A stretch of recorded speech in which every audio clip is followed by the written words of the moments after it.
Good morning. I'll present our studies on marine biological invasion.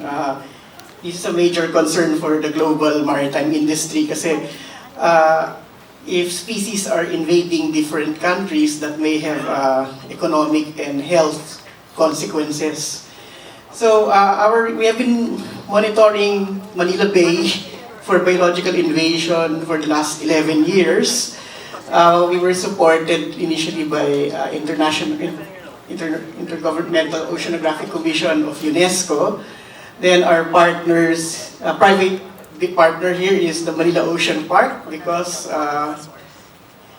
biological invasion would impact their operations as an oceanarium, so they were supporting us. And of course, the University of the Philippines, the College of Science, and my home institute on environmental science. So anyway, the major research that we're doing is actually looking at ship ballast water. So Manila Bay is the biggest port in the country, so yung chances of a foreign species getting here illegally, as we say, is so great. So it's usually through ballast water. Now, since we are in a nautical school, I think we are very aware that shipping is a major economic activity. Without international shipping, I think our economies will stop. And here is just one of the latest maps on the routes of ships take. So a lot of the movement is between north in the Atlantic. Oops. Here, Atlantic, and between the Pacific. Okay, so Trade in shipping may translocate species from one place to another. Now this has been going on ever since people began going on boats. In fact, there are some evidence that some of the first invasive species were brought by the Austronesian people from Southeast Asia, and they brought it to Madagascar, as Professor Rojas Lim spoke to us earlier. Some of the species may have been intentionally or unintentionally brought to different places. But with shipping becoming a major global activity in the last 200 years, the translocation of these species have become even more frequent. So it's in ballast water by which the invasive species may come to another port. Because when they leave the port of origin, they load ballast water, so the plankton and larvae from that area would be brought into the ballast tanks. Then the ballast tanks are full during the voyage. Then number 3, when they get to the destination port, they have to release this water because the ports are shallower than the open ocean. And when they dock alongside your jetties or piers, then the ballast tanks are empty. Now, ships will have to have ballast to maintain stability. And most nautical engineers probably will know it better than I, how much ballast should a ship have. But anyway, before the ballast were rocks. In fact, if you go to Intramuros, they say that some of the stones there were ballast stones from the galleons. But now, water is the one that is used as the ballast. Anyway, most of the invasion, okay, can be documented in, these are the roots of the invasion. The first documented one was the Trans-Suez or Deception invasion when the Suez Canal was built in the 1850s, if I'm not wrong. Ships from the Mediterranean were able to go to the Indian Ocean and to the Pacific, cutting voyage times by almost 1/2. So that was a major economic driver between Europe and Asia. So species from the Indian Ocean were able to pass through the Suez Canal by swimming or by riding or hitchhiking on the ships passing through the canal. So that was the first documented biological invasion. In fact, in Israel, there are probably about 30 Indian Ocean species there in the Mediterranean because they traveled through the Suez Canal. Then the other one, letter B, is the Trans-Pacific invasion to the Atlantic through the Panama Canal. Because when the Panama Canal was built about a century ago, it allowed ships from the Pacific to go to the Atlantic, carrying the Pacific invasive species into the Atlantic. Now the other path would be probably C, from the Red Sea towards Southeast Asia, or it could be from the Americas to our region here, because there is large amount of ship traffic between North America and Asia. So we were looking at Manila Bay, and perhaps you're familiar with our closest body over here. I just want to dispel some misconceptions. The bay isn't dead. Actually, there's a lot of biodiversity in Manila Bay, even though the environmental quality is quite bad.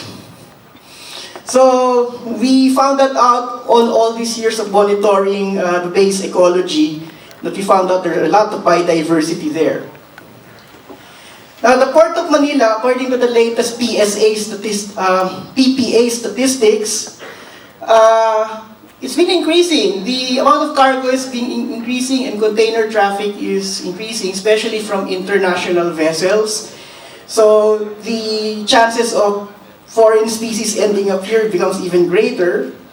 So in our study, we had sampling sites from the South Harbor area to the Philippine Navy headquarters, here to the Sangley Point Naval Base, the Heracleo Alano Base, Cavite City, and towards the mouth of Manila Bay. So we've been doing that for quite some time. Okay, and Manila Ocean Park is a major cooperator in this. So anyway, let me just give you some definitions of what are species. Okay? Now, the maritime industry has a different terminology for that, but the scientific community in marine biology, we had to adopt a certain terminology that's less political. For instance, these species are often called as alien species. But we marine biologists have decided not to use the word alien because it has a lot of political connotations. So we just call them non-indigenous species, or marine non-indigenous species, or MNIS. Now, of course, that more or less means alien species in the other context. Now, all of these so-called invasive or marine non-indigenous species could threaten the environment, the economy, and of course, public health and society. Most likely, they would cause economic or environmental harm. And very seriously, they could cause problems with people's health if they eat the invasive species, for instance. And sometimes these species may be established in a natural ecosystem and threatens the native biological diversity.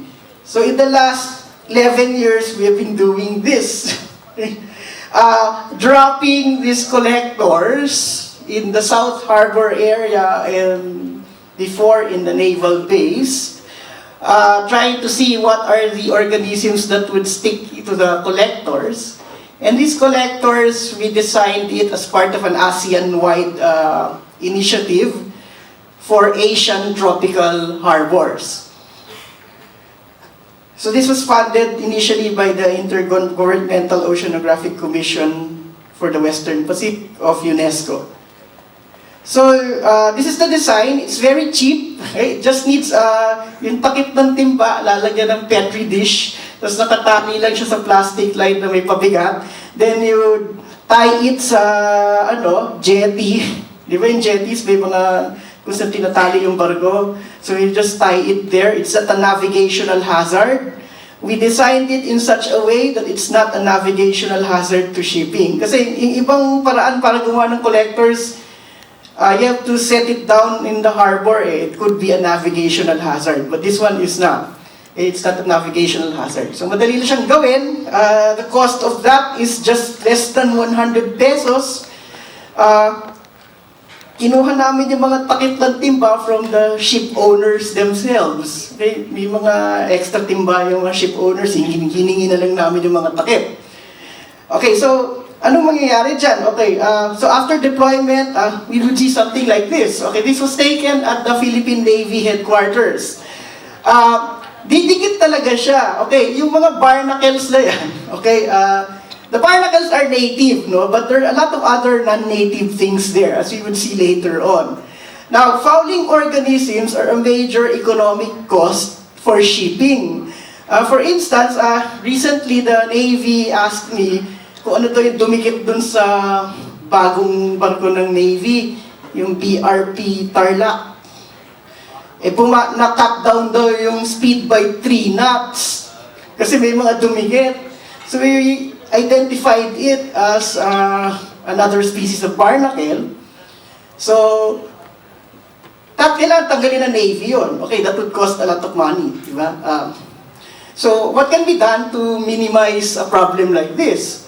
So, I'm not surprised kasi kung sa Philippine Navy headquarters, ang dami ng ganyan. Sa Sangli rin, pwedeng dikitan yung barko. So anyway, we've been doing that for quite some time and we were able to identify a few of them. Merong invasive na sea anemone. Yung Anemonia manhano, originally taga-Japan yan. Paano siya nakarating dito? Di sumakay siya sa hull ng isang barko na galing sa Japan. We were able to see also a sea squirt, Stayella clava, which is native to the Mediterranean. So paano siya nakarating dito? Most likely through the Suez Canal. When we sent it for genetic analysis, yung closest genetic match niya is from Tel Aviv in Israel. So malamang yung barko na nagdala dito, galing sa Israel, dumaan sa Suez Canal. Okay, and a lot of other things, no, like bryozoans. So under the microscope, we would find things like this, the small anemones, they would grow. Okay, a lot of worms that can foul your ship hulls. Some of them are invasive, some of them are native. Yung mga shrimps, okay, sumasakay din yan sa barko. Okay, shrimps and crabs. Ayan, actually ito pwedeng kainin pag lumaki. Right? But this is, I think, is a Asian species initially. I don't know if it's coming from another part of the world. No? Ayan. So ito yung top view niya. Ito yung ventral or bottom view. Other kinds of shrimps. Okay, this is a Paleomon, probably from Japan. Okay. At the Navy headquarters, we were able to find a Japanese snail. Okay. So I told the Navy, baka may nagbisita na dito, yung Japanese naval ship, tapos on a friendly visit, nakasakay siya dun sa hull ng Japanese Navy ship.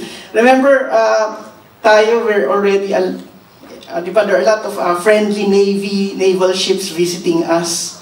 So, baka sumakay sa kanila yun.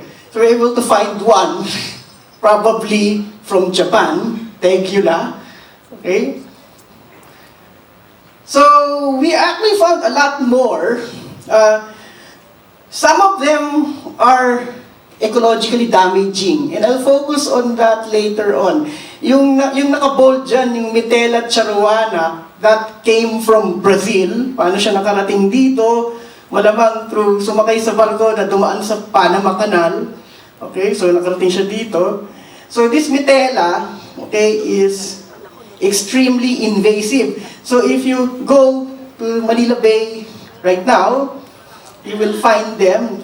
Pumunta kayo sa Philippine Navy headquarters, sangkatutak sila doon. I don't know how the Navy will solve the problem by cleaning it up. Okay?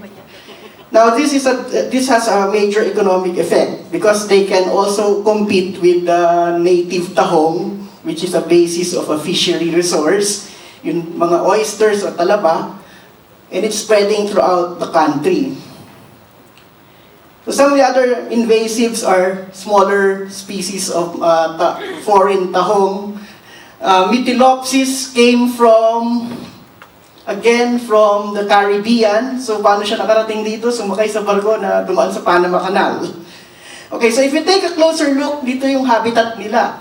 Okay, this is the fouling community that you'll probably find on the hull of your ships. So yan ang kailangan linisin, right? Every year, so you can cut down on fuel cost. Besides, papagal yung barko. Okay? So, similarly, in Brazil, ganun din. May ganyan din mga communities, no? That you'll found on the hull of a ship. So, aside from that, you may find worms, other species of mollusks. Okay, the white one, we think, is a species that is found in North America. Paano siya nakarating dito? Palagay ko, sumakay sa barko. Most likely. Now, so I've shown you some of these alien or foreign species of marine species that are now existing and living happily in Manila Bay. Now, this is a major problem because it's not just Manila Bay but all the international ports in the world. So that the International Maritime Organization came out with several conventions. Yung una dyan, yung so-called Ballast Water Convention, which the IMO first proposed in 1991, the first voluntary guidelines for preventing the introduction of unwanted organisms and pathogens from ships. Okay? Tapos the IMO adopted this fully in 1997. May guidelines sila as an IMO regulation. Now, in 2004, this was made as a treaty, the Ballast Water Convention. Yung formal title niya ay the International Convention for the Control of Management of Ships' Ballast Water and Sediments. We just call it a BWCM, okay? Ballast Water Convention. Friday the 13th. Okay? So initially, a few countries adopted it. Now, how did our research team at UP and my students got involved with this? Okay, so in 2004, it was approved, no? Now, one of the first ASEAN countries to adopt it is Singapore. Ngayon, Singapore, as we know, is the major transshipping point in the ASEAN region. So, nagkaroon ng yung mga marine scientists in Southeast ASEAN, okay, we were able to get some funding, first from IMO, then the IOC, okay, to develop inexpensive, rapid ways of detecting invasive species in ASEAN ports.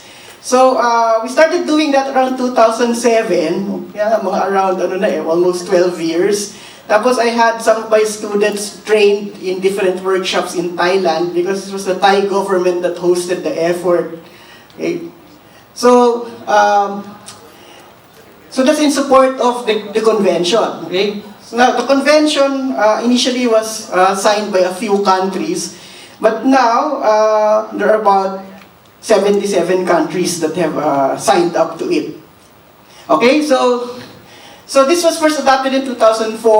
In 2017, because under the rules of the United Nations, if 30 countries ratify it, 30 country members of the UN ratify it, so it will enter into force. So ngayon, it's obliged na lahat ng UN members to adopt it. No? So this entered into force last year.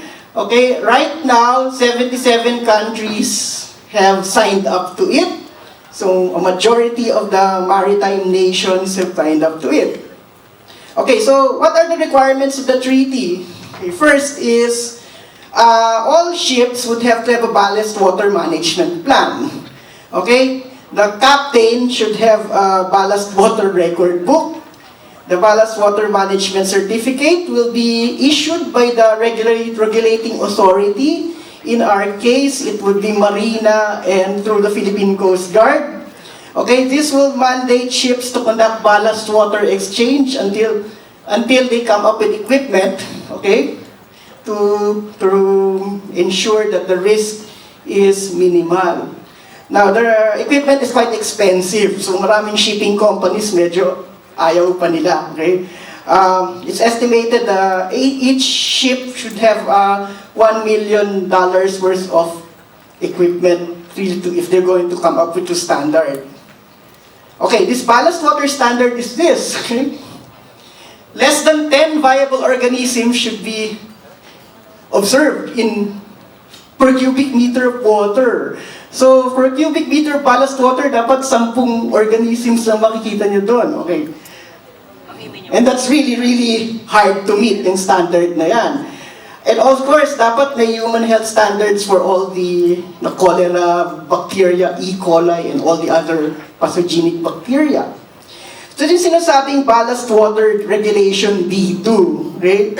Now, there's some countries that could beat the standard. Some of the European Union countries could beat the standard.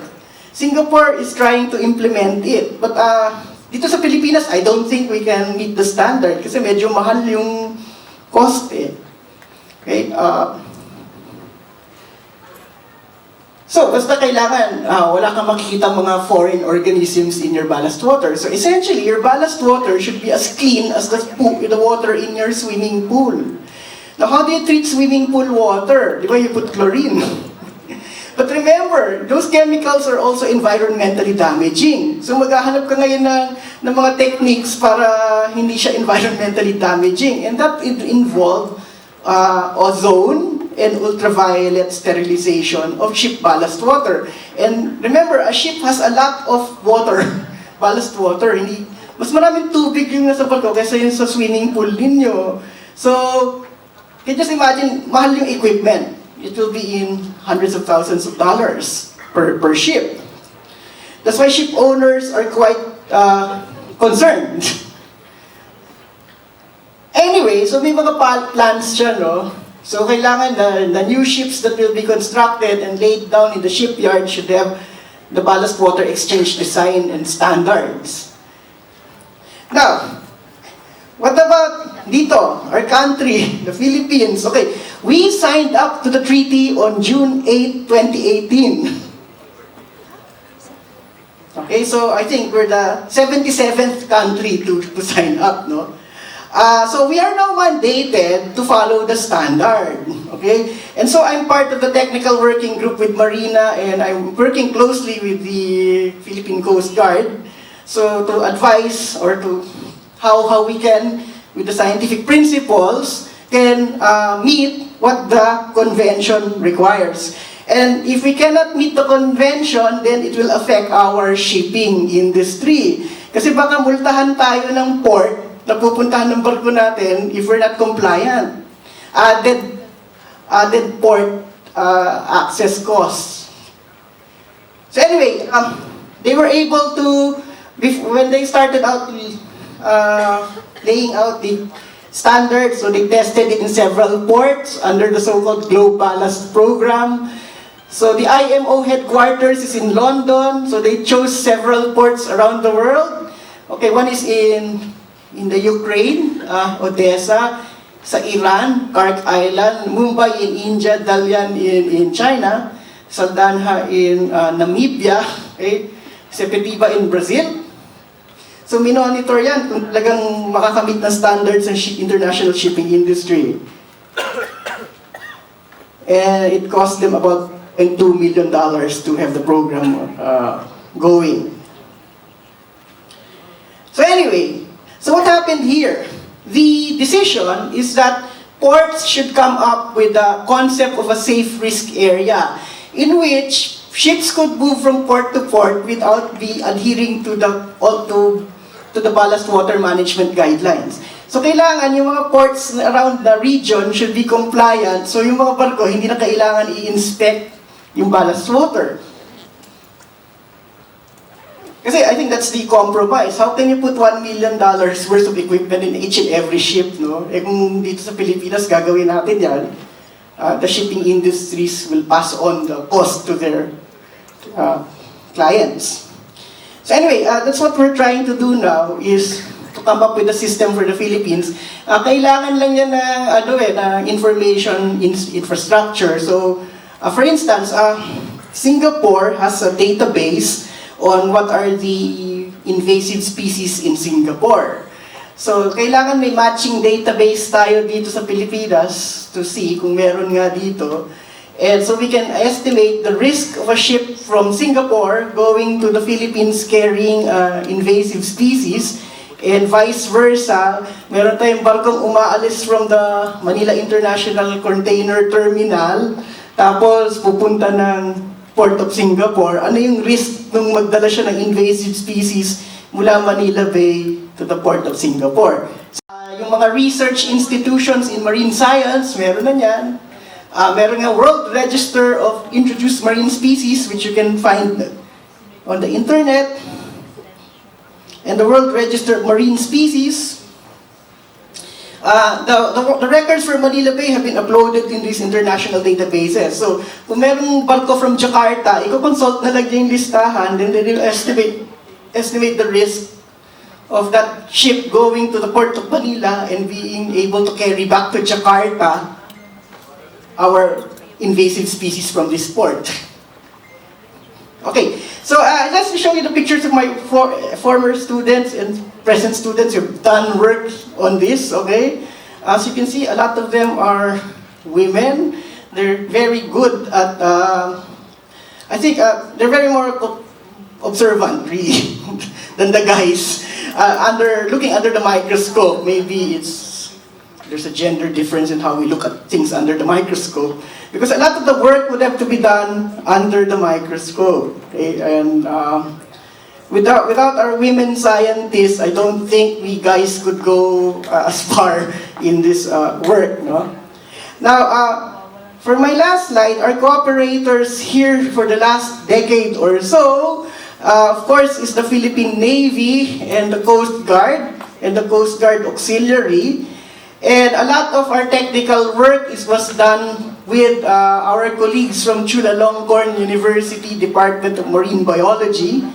As I said earlier, the effort was really coordinated by the Thai government at the start. And until today, it's the Thai government that's coordinating our work in the ASEAN region. So with that, I'd like to thank you for your attention. And perhaps later on for the forum, if you want to ask me questions about this, I'd be more than willing to answer your questions and concerns. So thank you again, and again, good morning.